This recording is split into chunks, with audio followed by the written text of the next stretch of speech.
Hello everyone, এই video সিরিজে আমরা বেসিক্যালি রিকারশন নিয়ে একটু আলোচনা করব। যদিও সিএসসি 220 ডাটা স্ট্রাকচার কোর্সে রিকারশন আলাদাভাবে ইনক্লুডেড না, কিন্তু এই কোর্সে ডাটা স্ট্রাকচারের অনেকগুলো টপিক সলভ বা অনেকগুলো টপিক কাভার করার ক্ষেত্রে আমাদের রিকারশন খুব ব্রডলি প্রয়োজন হয়। ওকে, সেজন্য আমরা চেষ্টা করব যে এই সিরিজে রিকারশন নিয়ে একটু ডিটেলসে আলোচনা করার, যেন কারো যদি কোথাও কোনো গ্যাপ থাকে বা কনফিউশন থাকে সেটা যেন ঠিকঠাক মতো ক্লিয়ার হয়ে যায়। ওকে, তো ফার্স্টেই আমরা যেই জিনিসটা একটু দেখার চেষ্টা করি সেটা হচ্ছে অ্যাকচুয়ালি রিকারশন জিনিসটা আসলে কি। ওকে, সো রিকারশনের আমরা যদি ফর্মাল ডেফিনেশন দিই তাহলে রিকারশন হচ্ছে এমন একটা ফাংশন যেই ফাংশনটা নিজেই নিজেকে কল করে ওই ফাংশনের ভিতরে। ওকে, বা এখানে যেটা বলেছে যে এই recursion is a function that কলস ইটসেলফ ইনসাইড দ্য ফাংশন। কীরকম ব্যাপারটা, এই যেখানে আমরা দুটা পাইথন এবং জাভাতে এক্সাম্পল দিয়েছি। যেমন লেটসে পাইথনে আমরা একটা কোড করছি যে এই ফাংশনটার নাম হচ্ছে গিয়ে ফান এ বা ফাংশন এ। এখন আমরা দেখতে পাচ্ছি যে এই ফাংশনের ভিতরে যে ইনস্ট্রাকশনগুলো আছে, এই আমরা ধরলাম প্রত্যেকটা লাইন আসলে একটা করে ইনস্ট্রাকশন, আমি অন্যগুলো হাইড করে দিয়েছি কারণ এগুলো তো আসলে আমাদের ইম্পর্টেন্ট না। লেটস এখানে কিছু আছে, let's X is equal to 10, X plus X Y is equal to X plus 10, এরকম ডিফারেন্ট অনেকগুলো ইনস্ট্রাকশন আছে শুরুতে বা শেষে বা যে কোনো জায়গায়। কিন্তু আমাদের মেইন কনসার্ন হচ্ছে এই পার্টিকুলার লাইনটার ক্ষেত্রে। এইখানে আমরা দেখতে পাচ্ছি যে আমরা আবার সেম ফাংশনটাকেই সামহাউ কল করছি। ওকে, তো এই পার্টিকুলার ক্যারেক্টারিস্টিক্সকে আমরা বলি হচ্ছে রিকারসিভ ফাংশন। ওকে, যেমন জাভার ক্ষেত্রেও জিনিসটা সেম, যে আমরা ফান বলে একটা ফাংশন নিলাম, এরপরে একটা ফান বলে ফাংশন নিলাম, এরপরে আমরা দেখতে পাচ্ছি যে এই ফাংশনের ভিতরে অনেকগুলো ইনস্ট্রাকশনের মধ্যে আমরা আবার সেম ফাংশনটাকেই কল করছি। ওকে, তাহলে এই ক্যারেক্টারিস্টিক্সটাকে আমরা বলছি রিকারসিভ ফাংশনের ক্যারেক্টারিস্টিক্স। ওকে, এখন কথা হলো যে এই সেম ফাংশনকে কল করলে আমাদের লাভটা কোথায় বা এখানে আসলে হয়টা কি। ওকে, তো সেটা বোঝার জন্য আমাদের একটু ডেপথে বুঝতে হবে। সেটা হচ্ছে গিয়ে ডেপথে না, মানে আমরা রিয়েল লাইফেও আসলে বুঝতে পারি যে আমরা যখন আসলে কি হয় কোনো একটা ইনস্ট্রাকশন এক্সিকিউট করি। লেটস সে আমি বললাম যে x is equal to 5 plus 10, তখন বেসিক্যালি কি হয়, 5 এবং 10-এর যোগফল যেই ভ্যালুটা, সেই ভ্যালুটা এই এক্স ভ্যারিয়েবলে ইনসার্ট হয়ে যায়, তাই না? লেটস সে এটার যোগফল হচ্ছে 15। কিন্তু অনেক ক্ষেত্রেই যদি ফাংশন ইনস্ট্রাকশনটা এরকম হয়, let's say X is equal to 5 plus let's say function C. এই কথাটার অর্থ কি, যে আমার এক্সে যেই ভ্যালুটা আসবে সেটা 5 এবং তার সঙ্গে যেই ভ্যালুটা যোগ হবে সেটার জন্য আমাকে এই ফাংশন সি, এই ফাংশনটাকে কল করতে হবে, এই ফাংশনের ভিতরের কাজগুলোকে ঠিকঠাক মতো এক্সিকিউট করতে হবে। ফাইনালি এই ফাংশন আমাকে যেই ভ্যালুটা রিটার্ন করবে সেই ভ্যালুটা 5-এর সঙ্গে অ্যাড হয়ে সেটা এক্সে সেভ হয়ে যাবে। ওকে, লেটস সে আমার এই ফাংশনটা সামহাউ রিটার্ন করলো হচ্ছে 20। ওকে, তাহলে এই 20 আর 5 অ্যাড হয়ে তখন আমার এক্সের ভ্যালু হয়ে যাবে 25।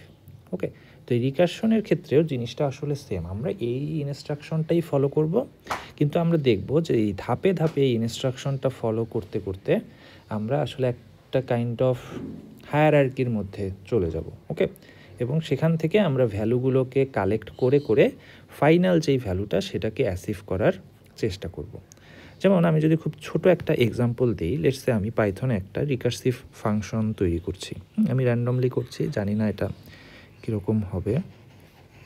লেটস সে আমার ফাংশনটা হচ্ছে ফান এক্স, যেটা ইনপুট হিসাবে একটা প্যারামিটার নেয়। ইনপুট হিসাবে নেয় হচ্ছে এন। পর আমি এখানে বলছি যে if n is equal to 1,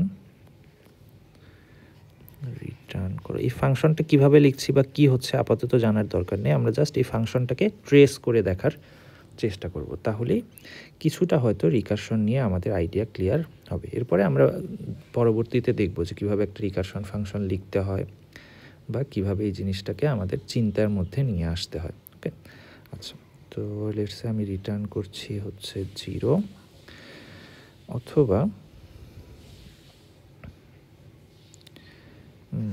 x is equal to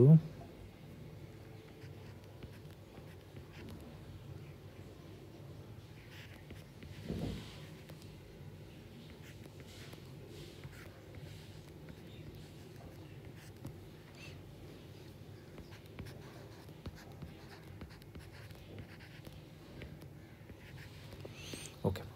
তাহলে দেখেন এটা হচ্ছে একটা খুব ছোট্ট একটা ফাংশন, কিন্তু কেন আমরা এটাকে রিকারসিভ ফাংশন বলছি, দেখেন আমার ফাংশনের নামটা হচ্ছে ফান এক্স, এবং এই ফাংশনের ভিতরেই আমি আবার এই ফান এক্স ফাংশনটাকে কল করছি। এবং একটু আগে আমরা দেখেছিলাম যে রিকারসিভ ফাংশনের ডেফিনেশন হচ্ছে, রিকারসিভ ফাংশন এমন একটি ফাংশন যে ফাংশনটি নিজেই নিজেকে ওই ফাংশনের ভিতরে কল করে। ওকে, ইন দ্যাট সেন্স এটা হচ্ছে আমাদের একটা রিকারসিভ ফাংশন। ওকে, এখন লেটস সে আমি এই ফাংশনটাকে, এটা তো জাস্ট একটা টেমপ্লেট, তাই না? এই ফাংশনটাকে এখন এক্সিকিউট হবে না। কখন এক্সিকিউট হবে? যখন আমি এই ফাংশনটাকে সামহাও কোনো একটা জায়গায় কল করব, বা আপনারা যেটাকে ড্রাইভার কোড বলেন। ওকে, লেটস সে আমি এই ড্রাইভার কোডের পার্টে এই ফাংশনটাকে কল করলাম যে প্রিন্ট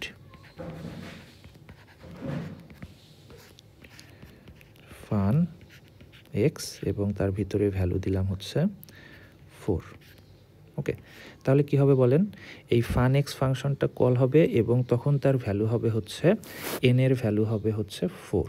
ওকে, তো রিকারসিভ ফাংশন ভালোভাবে বোঝার জন্য আমরা স্ট্যাক মেনটেন করতে পারি। হ্যাঁ, আমরা তো অলরেডি স্ট্যাক ডাটা স্ট্রাকচারটা দেখেছি, তাই না? কারণ রিকারসিভ ফাংশনের ব্যাপারগুলো আসলে অনেকটা স্ট্যাকের মতোই কাজ করে। আচ্ছা, কীরকম দেখেন, আমি তাহলে প্রথমে এইটা মনে করেন, আচ্ছা আমি এখানে একটু লাইন নাম্বারগুলো দিয়ে রাখি, তাহলে হয়তো বুঝতে সুবিধা হবে। এটা হচ্ছে 1 2 3 4 5 6। ওকে, তাহলে আমি বেসিক্যালি প্রথমে পুরা জিনিসটা এক্সিকিউট হলো এই 6 নাম্বার লাইনে, এবং 6 নাম্বার লাইন থেকে আমি হচ্ছে এই ফাংশন এক্সকে কল করলাম, তাই না? তাহলে আমি যদি এটা একটু আলাদা করে রাখি, তাহলে আমরা ফাংশন এক্সকে কল করেছি এবং আমরা এখানে ইনপুট হিসাবে দিয়েছি হচ্ছে 4। ওকে, তার মানে এখন আমার এন এর ভ্যালু হচ্ছে 4। ওকে, তাহলে আমি এই ফাংশন এক্সে ঢুকলাম, ঢুকে আমি দেখতে পাচ্ছি এখানে ফার্স্টে 2 নাম্বার লাইনে বলেছে if N is equal two 1 তাহলে রিটার্ন করো 0, কিন্তু আমরা দেখতে পাচ্ছি আমার এন এর ভ্যালু হচ্ছে 4, তার মানে এই লাইনটা এক্সিকিউট হবে না। তাহলে কোথায় চলে যাবে? 4 নাম্বার লাইনে। 4 নাম্বার লাইনে আমাকে বলছে যে এক্স ইজ ইকুয়াল টু 5, তাহলে আমি বলি x is equal to 5 plus fun of x N minus 1। ওকে, তাহলে একটু আগে আমরা দেখেছিলাম যে এই ভ্যালুটা তো আমি ডিরেক্ট পাচ্ছি না। এই ভ্যালুটা পাওয়ার জন্য আমাকে বেসিক্যালি তাহলে কি করতে হবে? আবারও এই ফাংশনটাকে কল করতে হবে, কিন্তু এখন আমার এন এর মান হয়ে যাবে এন মাইনাস 1, দ্যাট ইজ আমার এন এর মান এতক্ষণ ছিল 4, তাহলে আমি এখন ফাংশনটাকে কল করব 4 মাইনাস 1 বা 3 দিয়ে। ওকে, কেন? কারণ আমার এই যে এইখানে যেই ভ্যালুটা দরকার সেই ভ্যালুটা ক্যালকুলেট করার জন্য, তাই না?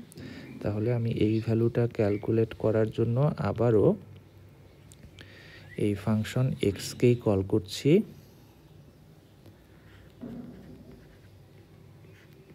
কিন্তু এখন আমার ইনপুট হিসাবে যাচ্ছে হচ্ছে 3। ওকে, তাহলে এখানে যখন এখন 3তে যাচ্ছে, আবারও আমি এই 1 নাম্বার লাইনেই আছি এবং এখন আমার এন এর ভ্যালু হচ্ছে 3।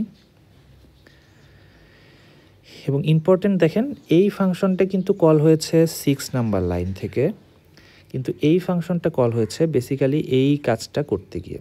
ওকে, তো এই জিনিসটা আমাদের কিন্তু ট্র্যাক রাখতে হবে।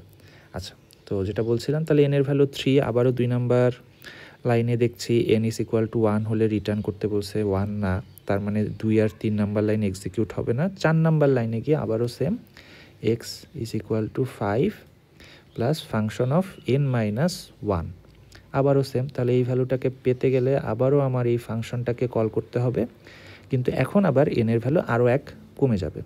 দ্যাট ইজ এখন আমার n এর ভ্যালু হয়ে যাবে 3 - 1 বা 2। ওকে, তাহলে আমি এই ফাংশনটাকে আবারও কল করব, কিন্তু এখন আমার n এর ভ্যালু হচ্ছে 2।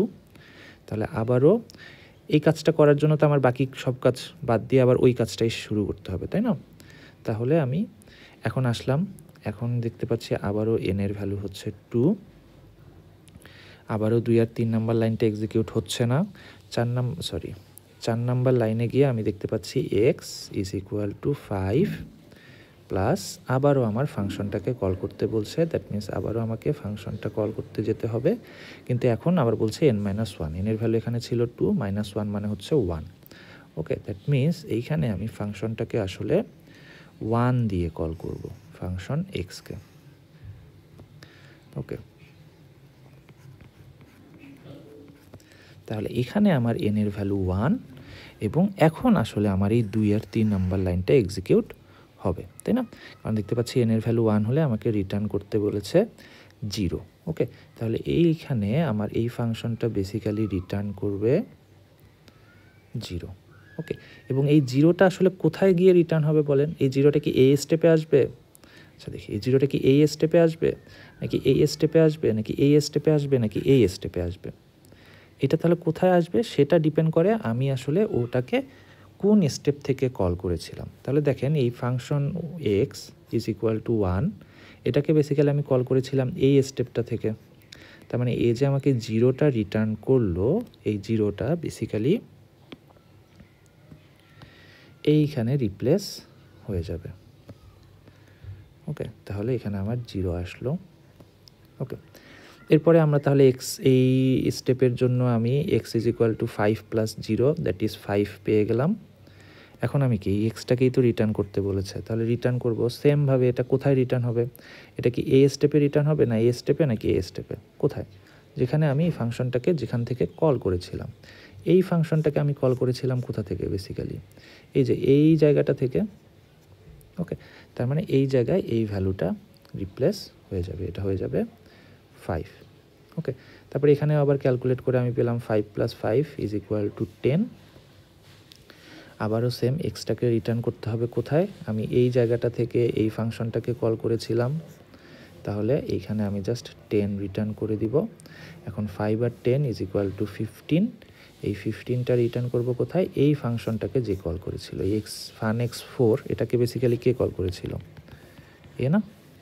তাহলে আমার এই পুরা জিনিসটা আসলে জাস্ট কত 15 দিয়ে রিপ্লেস হয়ে যাবে। ওকে, তার মানে এই পার্টিকুলার ফাংশনের জন্য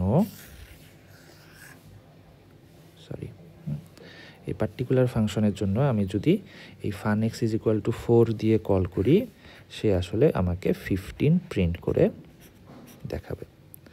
ওকে, তাহলে এখান থেকে যেই জিনিসটা শেখা সেটা হচ্ছে এই রিকার্সিভ ফাংশনের ক্যারেক্টারিস্টিক্সটাই আসলে এইরকম। দ্যাট ইজ, যেহেতু আমরা ফাংশনের ভিতরেই আবার ওই ফাংশনটাকে কল করি, ফলে এরকম অনেকটা স্ট্যাকের বিহেভিয়ারের মতো একটা জায়গায় গিয়ে ওই কাজটা সমাপ্ত করার জন্য আবারও আমার ওই ফাংশনটাকে কল করতে হয়, আবারও সেটা সমাপ্ত করার জন্য ওই ফাংশনটাকে কল করতে হয়। কিন্তু কোথায় আসলে চেঞ্জ হয়? এই যে আমার ইনপুট প্যারামিটারে। হ্যাঁ, এটা নিয়ে আমরা বিস্তারিত আলোচনা করব। এই ইনপুট প্যারামিটারটা আস্তে আস্তে এমনভাবে চেঞ্জ হতে থাকে যেন আমরা ফাইনালি কোনো একটা কনক্লিউশনে পৌঁছাতে পারি। আদারওয়াইজ কী হবে? এটা তো ইনফাইনাইটলি চলতেই থাকতো, তাই না? তো কনক্লুশন না থাকলে তো আসলে ফাংশনটা বা পুরো প্রোগ্রামটাকে কমপ্লিট করা পসিবল না। ওকে, সেটা নিয়ে আমরা বিস্তারিত জানবো, কিন্তু এখন পর্যন্ত আমাদের যেই কাজ বা যতটুকু দেখলাম সেটা হচ্ছে একটা রিকার্সিভ ফাংশন কি। আমরা একটা রিকার্সিভ ফাংশনের এক্সাম্পল দেখলাম এবং ওই ফাংশনটাকে অ্যাকচুয়ালি ট্রেস করে তার আউটপুট খুঁজে বের করার চেষ্টা করলাম। ওকে।